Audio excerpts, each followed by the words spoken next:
जीवन के उतार चढ़ाव में गीता में स्पष्ट रूप से कुछ महत्वपूर्ण ज्ञानवर्धक बातें कही गई हैं। इन संदेशों के माध्यम से आपका जीवन भी अर्जुन की तरह सफल हो और गीता ज्ञान के जरिए आप भी जीवन रूपी युद्ध में विजयी हो।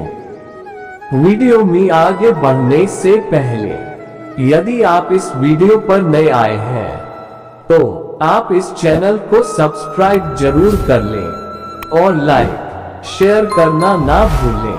आप कितने भी अच्छे कर्म कर लो, लेकिन समाज आपके बुरे कार्यों को ही सदैव याद रखता है। इसलिए लोग क्या कहेंगे ये सोचने से बेहतर है कि आप अपना कर्म करें। जन्म लेने वाले के लिए मृत्यु उसी प्रकार निश्चित है जितना कि मरने वाले के लिए जन्म लेना। इसलिए इस विषय पर शोक मनाना व्यर्थ है। गीता में कहा गया है, जो इंसान किसी की कमी को पूरी करता है वो सही अर्थों में महान होता है। तुम्हारे साथ जो हुआ वह अच्छा हुआ, जो हो रहा है वो भी अच्छा है और जो होगा वो भी अच्छा होगा। गीता के अनुसार जिंदगी में हम कितने सही हैं और कितने गलत हैं ये केवल दो लोग जानते हैं, एक परमात्मा और दूसरी हमारी अंतरात्मा। जीवन का आनंद ना तो भूतकाल में है और ना भविष्य काल में, बल्कि जीवन तो बस वर्तमान को जीने में है। जब तक शरीर है तब तक कमजोरियां तो रहेगी ही, इसलिए कमजोरियों की चिंता छोड़ो और जो सही कर्म है उस पर अपना ध्यान लगाओ। अर्जुन, तुम भला क्यों रोते हो? तुमने जो खोया क्या वह तुमने पैदा किया था? आज जो तुम्हारा है वह कल किसी और का होगा, क्योंकि परिवर्तन ही संसार का नियम है। किसी का अच्छा ना कर सको तो बुरा भी मत करना, क्योंकि दुनिया कमजोर है लेकिन दुनिया बनाने वाला नहीं। यदि कोई व्यक्ति विश्वास के साथ इच्छित वस्तु को लेकर नित्य चिंतन करता है तो वह जो चाहे वह बन सकता है। सच्चा धर्म ये है कि जिन बातों को इंसान अपने लिए अच्छा नहीं समझता उन्हें दूसरों के लिए भी प्रयोग ना करे। कोई भी व्यक्ति अपने विश्वास से बनता है, वह जैसा विश्वास करता है उसी अनुरूप बन जाता है। मन अशांत है और उसे नियंत्रित करना कठिन है, लेकिन अभ्यास से इसे वश में किया जा सकता है। मेरे लिए समस्त प्राणी समान है, ना तो कोई मुझे अत्यधिक प्रिय है और ना ही काम, लेकिन जो मेरी भक्ति पूरे मन से करते हैं मैं सदैव आवश्यकता पड़ने पर उनके काम आता हूँ। मन की शांति से बढ़कर इस संसार में कोई भी संपत्ति नहीं है।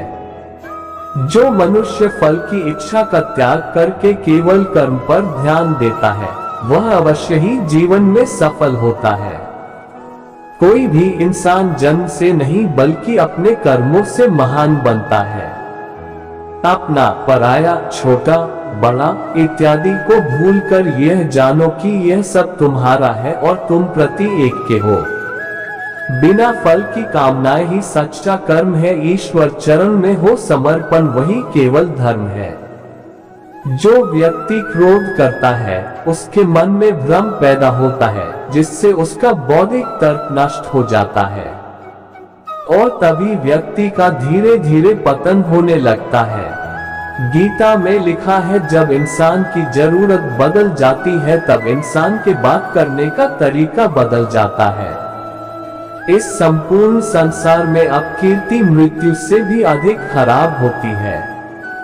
सदैव संदेह करने वाले व्यक्ति के लिए प्रसन्नता ना इस लोक में है ना ही कहीं और। जीवन में सफलता का ताला दो चाबियों से खुलता है, एक कठिन परिश्रम और दूसरा दृढ़ संकल्प। जो मन को नियंत्रित नहीं करते उनके लिए वह शत्रु के समान कार्य करता है।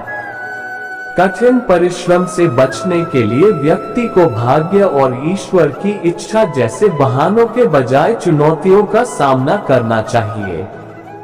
गीता में कहा गया है, कोई भी अपने कर्म से भाग नहीं सकता, कर्म का फल तो भुगतना ही पड़ता है। मनुष्य को अपने कर्मों के अच्छे और बुरे फल के विषय में सदैव सोचकर चिंताग्रस्त नहीं होना चाहिए। मनुष्य अपने विश्वास से निर्मित होता है, जैसा वह विश्वास करता है वैसा वह बन जाता है। जो मनुष्य प्रतिदिन खाने, सोने और आमोद प्रमोद के कार्यों में लिप्त रहता है, वह नियमित तौर पर योगाभ्यास करके समस्त क्लेशों से छुटकारा पा सकता है। जब इंसान अपने काम में आनंद खोज लेते हैं तब वे पूर्णता प्राप्त करते हैं। श्रीमद् भागवत गीता का मुख्य उद्देश्य मानव कल्याण करना है, इसलिए प्रत्येक मनुष्य को सदैव मानव कल्याण की ओर अग्रसरित रहना चाहिए। जब भ्रमित अर्जुन कुरुक्षेत्र में सलाह के लिए अपने सारथी भगवान कृष्ण के पास गए, तो भगवान कृष्ण ने कुछ तर्कसंगत दार्शनिक अवधारणाएं बताई जो आज भी प्रासंगिक है। जो हुआ वह अच्छा हुआ, जो हो रहा है वह अच्छा हो रहा है, जो होगा वो भी अच्छा ही होगा। माफ करना और शांत रहना सीखिए, ऐसी ताकत बन जाओगे कि पहाड़ भी रास्ता देंगे। व्यक्ति को अपनी इंद्रियों को वश में रखने के लिए बुद्धि और मन को नियंत्रित रखना होगा। जो होने वाला है वो होकर ही रहता है और जो नहीं होने वाला वो कभी नहीं होता। ऐसा निश्चय जिनकी बुद्धि में होता है उन्हें चिंता कभी नहीं सताती है। किसी भी व्यक्ति को ना तो समय से पहले और ना ही भाग्य से अधिक कुछ मिलता है, लेकिन उसे सदैव पाने के लिए प्रयत्नशील रहना चाहिए। इंसान हमेशा अपने भाग्य को कोसता है, ये जानते हुए भी कि भाग्य से भी ऊंचा उसका कर्म है जिसके स्वयं के हाथों में है। व्यक्ति को आत्मज्ञान के माध्यम से संदेह रूपी अज्ञानता को समाप्त करना चाहिए। मैं उन्हें ज्ञान देता हूँ जो सदा मुझसे जुड़े रहते हैं और जो मुझसे प्रेम करते हैं। सत्य कभी दावा नहीं करता कि मैं सत्य हूँ, लेकिन झूठ हमेशा दावा करता है कि सिर्फ मैं ही सत्य हूँ। परिवर्तन संसार का नियम है। समय के साथ संसार में हर चीज परिवर्तन के नियम का पालन करती है। हालांकि मैं भूत, भविष्य और वर्तमान काल के तीनों जीवों को जानता हूँ, लेकिन मुझे वास्तव में कोई नहीं जानता है। संयम, सदाचार, स्नेह एवं सेवा ये गुण सत्संग के बिना नहीं आते। मनुष्य जिस रूप में ईश्वर को याद करता है, ईश्वर भी उसे उसी रूप में दर्शन देते हैं। अपने कर्तव्य का पालन करना ही प्रकृति द्वारा निर्धारित किया हुआ हो, वह कोई पास नहीं है। सज्जन व्यक्तियों को सदैव अच्छा व्यवहार करना चाहिए, क्योंकि इन्हीं के पद चिन्हों पर सामान्य व्यक्ति अपने रास्ते चुनता है। बुद्धिमान को अपनी चेतना को एकजुट करना चाहिए और फल के लिए इच्छा छोड़ देनी चाहिए। मन अवश्य ही चंचल होता है, लेकिन उसे अभ्यास और वैराग्य के माध्यम से वश में लाया जा सकता है। इंद्रियों की दुनिया में कल्पना सुखों की प्रथम शुरुआत है और अंत भी जो दुख को जन्म देता है। इस संपूर्ण संसार में कोई भी व्यक्ति महान नहीं जन्मा होता है, बल्कि उसके कर्म उसे महान बनाते हैं।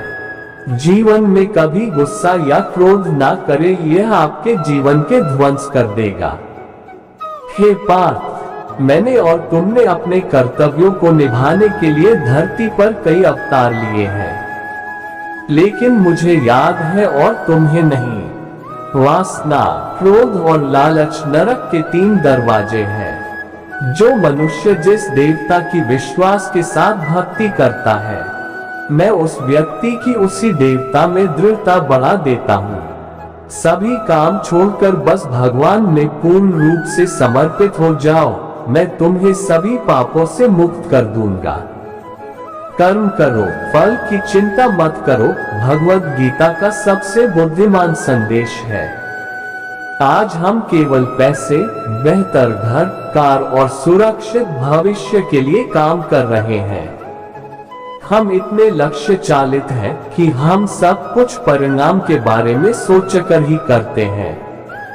यह एक ऐसी चीज है जिससे हमें बचना चाहिए, केवल इसलिए कि यदि अपेक्षाएं पूरी नहीं होती हैं तो दर्द अवश्यंभावी है। इसलिए काम करते रहें और बदले में कुछ भी उम्मीद न करें। जो व्यक्ति मैं और मेरा इत्यादि की भावना से मुक्त हो जाता है, उसे जीवन में शांति की प्राप्ति होती है। आत्मज्ञान की तलवार से काटकर अपने हृदय के अज्ञान के संदेह अलग कर दो। अनुशासित रहो, उठो और कार्य करो। जिस प्रकार से प्राकृतिक मौसम में बदलाव आता है, ठीक उसी प्रकार से जीवन में भी सुख दुख आता रहता है। वह कभी स्थायी नहीं रहते हैं। इस जीवन में ना कुछ खोता है, ना व्यर्थ होता है। जो लोग परमात्मा को पाना चाहते हैं, वह ब्रह्मचर्य का पालन करते हैं। भगवान श्री कृष्ण कहते हैं कि मैं इस संसार की सुगंध हूँ, अग्नि की ऊष्मा हूँ और समस्त जीवित प्राणियों का आत्म संयम हूँ। बुद्धिमान व्यक्ति कभी भी कामुक सुख में आनंद लेते हैं। वह सदैव मोक्ष की प्राप्ति में लगे रहते हैं। वह जो सभी इच्छाएं त्याग देता है, उसे शांति की प्राप्त होती है। संपूर्ण संसार में जब अधर्म और पाप बढ़ता है, तो मैं धर्म की पुनः स्थापना के लिए धरती पर अवतार लेता हूँ। जैसे अंधेरे में प्रकाश की ज्योति जगमगाती है, ठीक उसी प्रकार से सत्य की चमक भी कभी फीकी नहीं पड़ती। इसलिए व्यक्ति को सदैव सत्य बोलना चाहिए। मैं सभी प्राणियों के हृदय में विद्यमान हूँ। जो व्यक्ति मृत्यु के दौरान मेरा नाम लेता है, वह सदैव मेरे ही धाम को प्राप्त होता है। इसमें कोई शक नहीं है। ऐसा कुछ भी नहीं, चेतन या अचेतन, जो मेरे बिना अस्तित्व में रह सकता हो। परिवर्तन ही इस संपूर्ण संसार का नियम है। इसलिए व्यक्ति को कभी अपने वर्तमान पर घमंड नहीं करना चाहिए। जिसने जन्म लिया है उसकी मृत्यु निश्चित है और मृत्यु के पश्चात पुनर्जन्म भी निश्चित है। मनुष्य का संपूर्ण शरीर 5 तत्वों से मिलकर बना है: अग्नि, जल, वायु, आकाश और पृथ्वी। और अंत में उसके शरीर को इन्हीं 5 तत्वों में ही विलीन हो जाना है। व्यक्ति को अपने आप को सदैव ईश्वर को समर्पित कर देना चाहिए। तभी वह दुखों, चिंता और परेशानियों से मुक्त रह सकता है। प्रत्येक बुद्धिमान व्यक्ति को क्रोध और लोभ त्याग देना चाहिए, क्योंकि इससे आत्मा का पतन होता है। तुम बिना किसी कारण के चिंता करते हो और बेवजह ही घबराते हो। तुम तो आत्मा हो, जिसे ना तो कोई मार सकता है और ना ही जला सकता है। यही जीवन की सच्चाई है, जिसे प्रत्येक व्यक्ति को जानना चाहिए। न तो ये शरीर तुम्हारा है और न ही तुम इस शरीर के मालिक हो। ये शरीर 5 तत्वों से बना है: आग, जल, वायु, पृथ्वी और आकाश। एक दिन ये शरीर इन्हीं 5 तत्वों में विलीन हो जाएगा। राधे राधे, राधे कृष्णा।